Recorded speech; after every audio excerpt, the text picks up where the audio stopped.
Our Share the Play partner, as I'm sure you know, is GLSEN, Gay, Lesbian, Straight Education Network. And following on that, next Sunday will be the Pride Fest service, and we will have members of GLSEN here at the church with booths, with food and activities and such things. And then after a relatively short service, Carol tells me, we will be doing our own little Pride parade. So that sounds like a good thing. Um, Perhaps this is simply coming from me, not from anyone official. That would be a nice thing to be to in person, although in Zoom you can join the parade. Though I didn't quite understand how that worked, Carol. How does that work that you join it virtually? So the service will start at the regular 11 o'clock time, and we'll do about a 20-minute service. And then I'm going to put Zoom. I'm going to not be on my computer with my Zoom. I'll be on Zoom on my phone. And my camera will be turned so that you all can see what I'm watching out there. So you'll all be able to see the parade on my Zoom. So Okay. hopefully what will happen is I will share my screen from my phone camera, and you will all be able to see the parade as the main screen for that part of the service. So today, everyone, good to see you all. We are talking about time and how we interact with time. So I'm going to invite you to do, as I invite the bowl to sound, see if you can come fully present in this moment. Bring yourself into your body and into this moment. Let go of what's already happened or what might yet happen. Just be present right here, right now.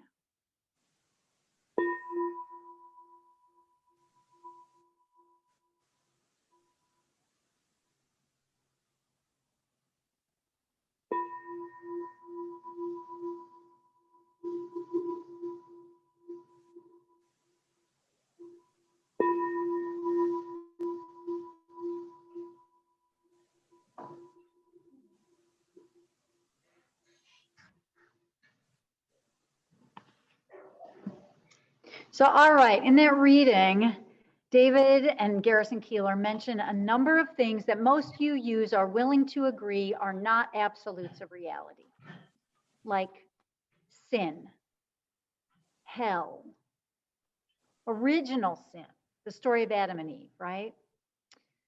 But for many people, those are structural realities. They are absolutes, they are real.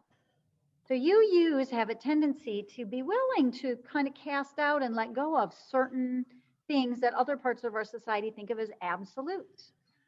And Garrison Keillor uses the idea of a child not being bound to those absolutes. So there's a certain childlike mind that is free from what apparently we hear the priest, often is the priest, that says these are the things that are true and real. So today we're going to talk about another thing that most of our society assumes is an absolute and solid and real. We're going to play a little bit with whether or not that is true. So I invite you to a childlike attitude of curiosity about this. The thing we're going to talk about today is time and whether or not it's absolute. So I called this service "Time is on my side." How many of you, if I say the phrase, "Time is on my side," hear the song in your head? Right? Okay, now quiz moment. When I asked this at the service this morning, everybody was like, I have no idea. Do you know whose song that was? It was originally the Beatles, and then the Rolling Stones did a version of it, okay? But it was originally a Beatles song. But okay, so the phrase "time is on my side" is actually fairly ironic because the song is about, the singer is saying to some kind of resistant lover, well, you keep talking about leaving me, but you never will. Time is on my side. So the lines are, you always say you want to be free, but you'll come running back. You'll come running back. You'll come running back to me because time, right? It's on my side. So in this sense, time is on my side. What it actually means is the proof is in the pudding. It means time proves that you're just going to keep doing the same thing over and over and over again. Now, how true is that for most of us?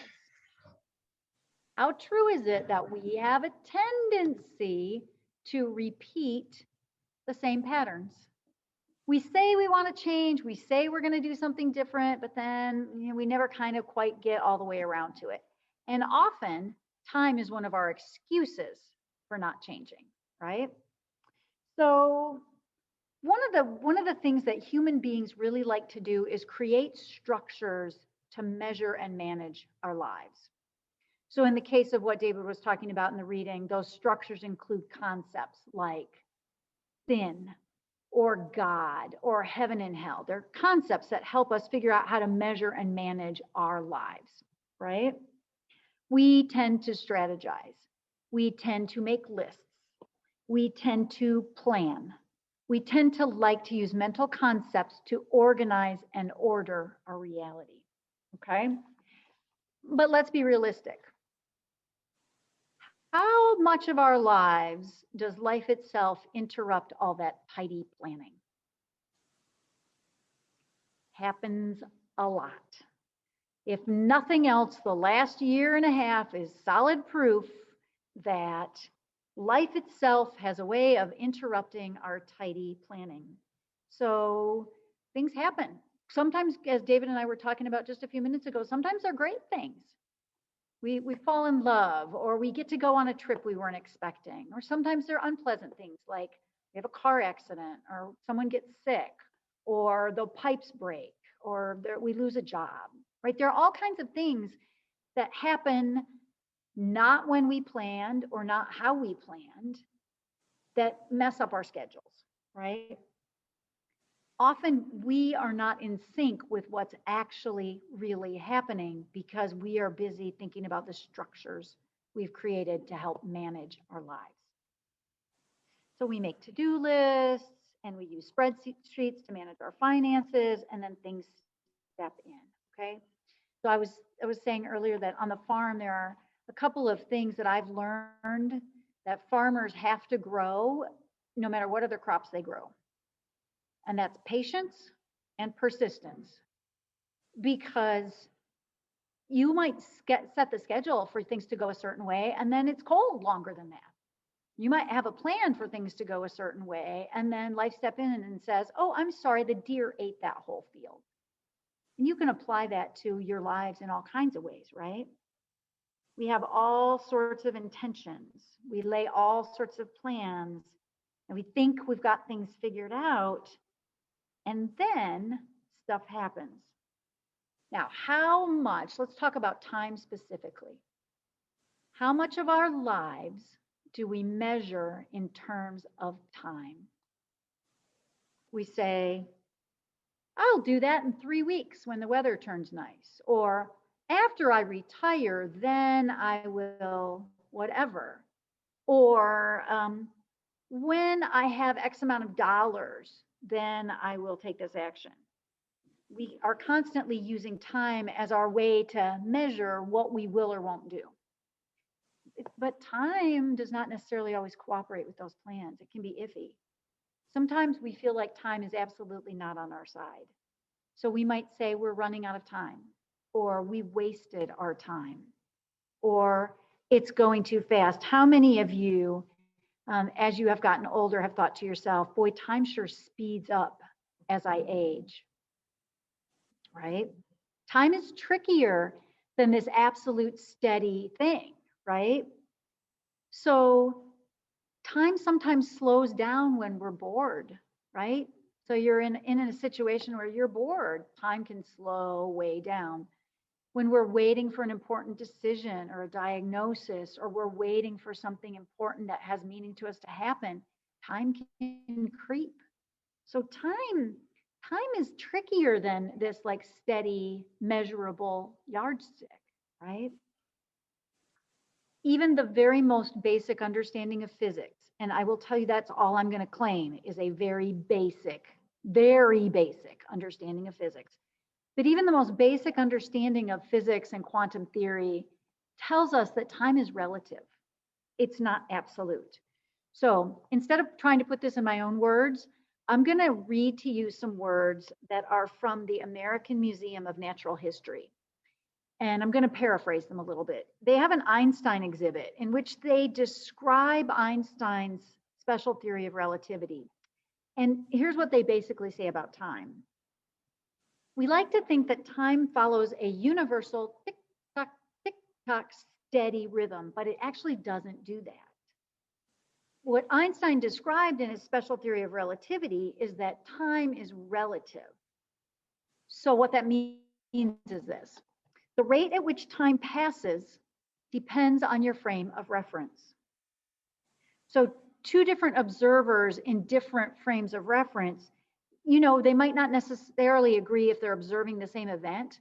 They might not agree on how that event occurred. They also will not necessarily agree on how long the event took to occur, like David and I talking about the rain this morning, or at what moment in time an event actually occurred. And that's not because they're confused. That's because time is actually relative to the observer. A second in one reference frame may actually be longer compared to a second in another reference frame.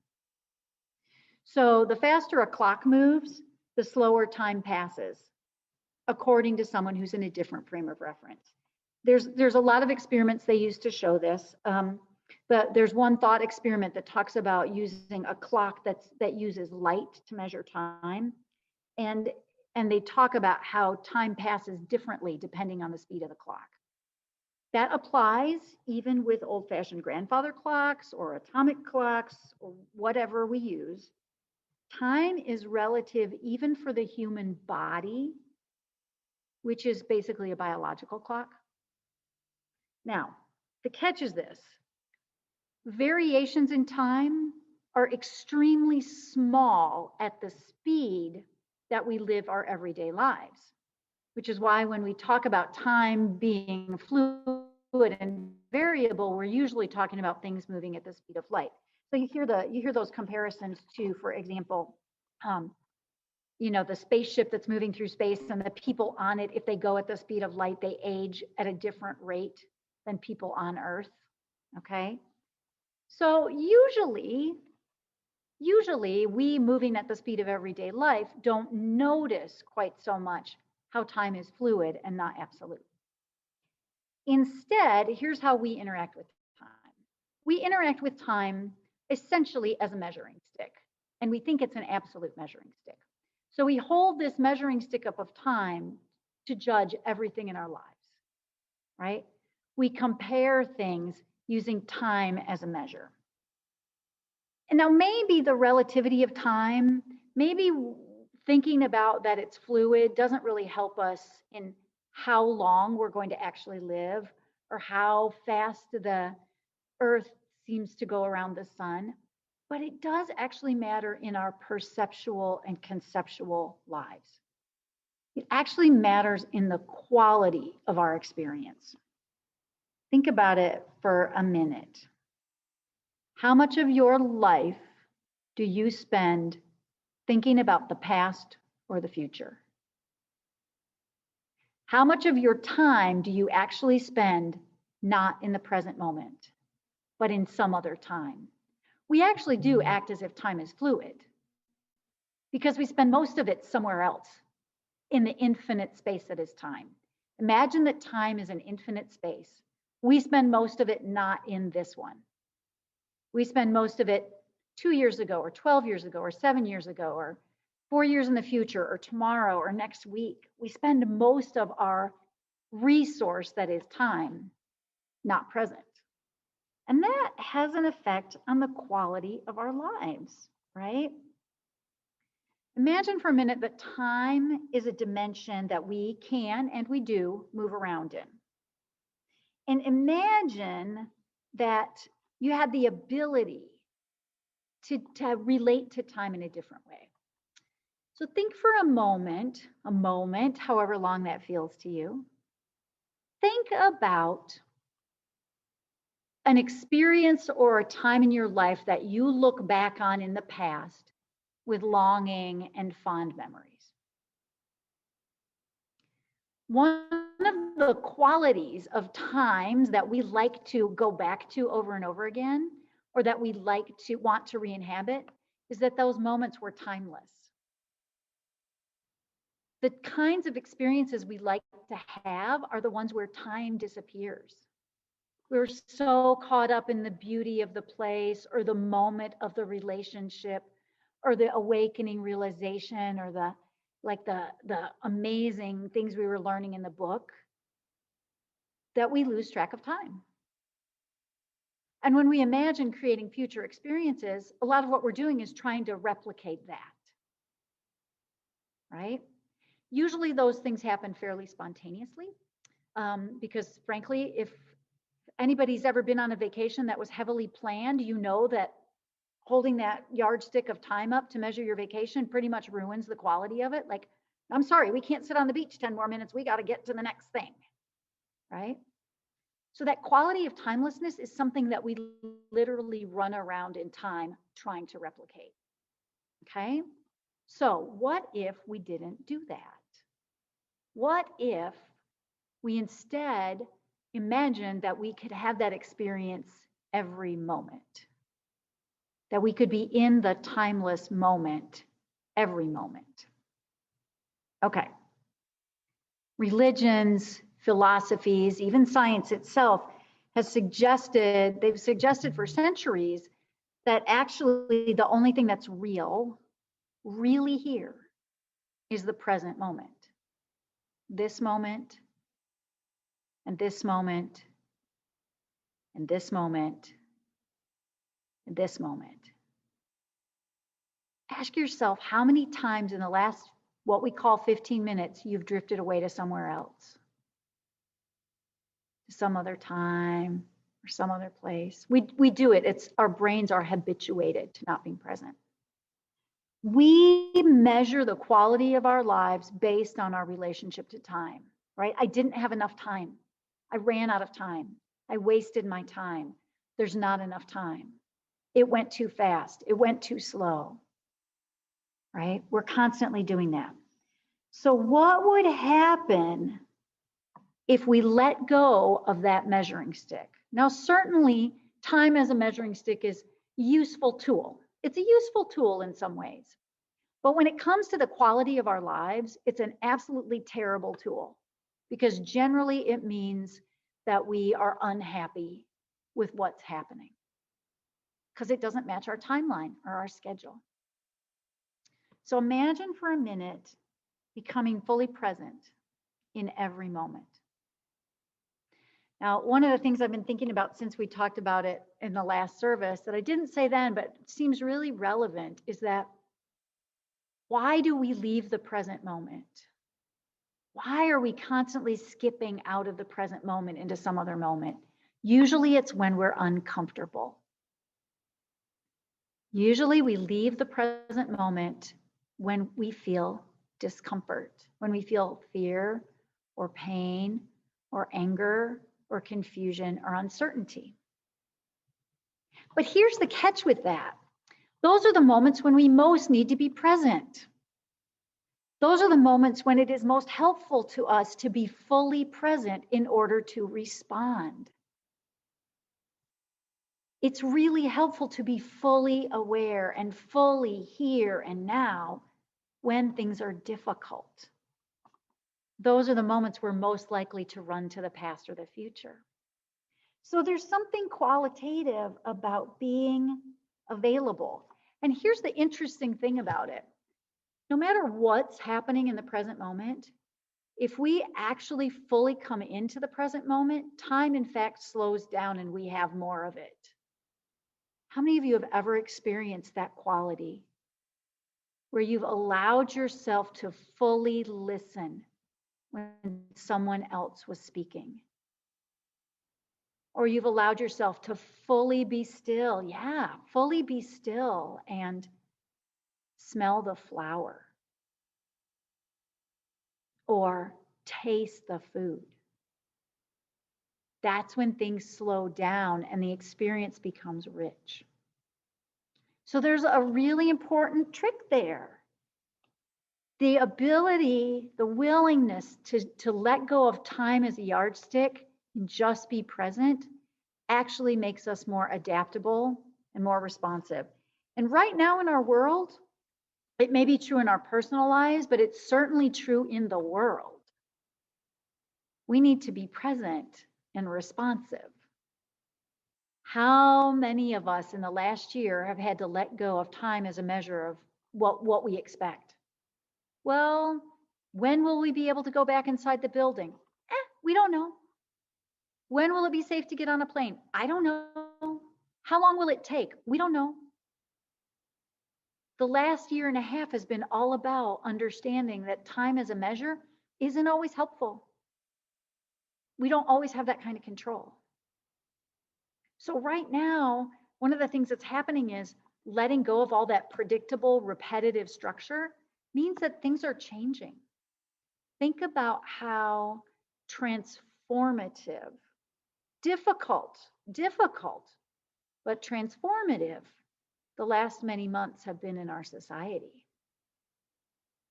When we are present, things come up that we may not like. And if we just keep, it's like the song, time is on my side. You keep running back. You'll keep running back. You'll keep running back. Okay? When we are in that just habitual measuring of time, we are more likely to repeat the same behaviors and the same expectations over and over and over again. When we step outside of that, we are more likely to be willing to change and transform. So, this is all sort of an invitation. Ask yourself, how much of my life do I spend in another time? Measuring my experiences relative to the past or my expectations for the future, being somewhere else or some other time or place. How much of my life am I spending not in the moment? Because the present moment is actually where timelessness exists. That quality that we're seeking of depth and richness and fullness of experience, we don't have it when we're constantly running to some other moment. We only have it when we're in this moment. So I want to encourage you and invite you to play around with that a little bit. Play around with it a little bit and notice yourself. Notice how much you go to the past or the future. Notice if you catch yourself saying things like, I didn't have enough time, I ran out of time, it's going too fast. Now, this is challenging in Western society.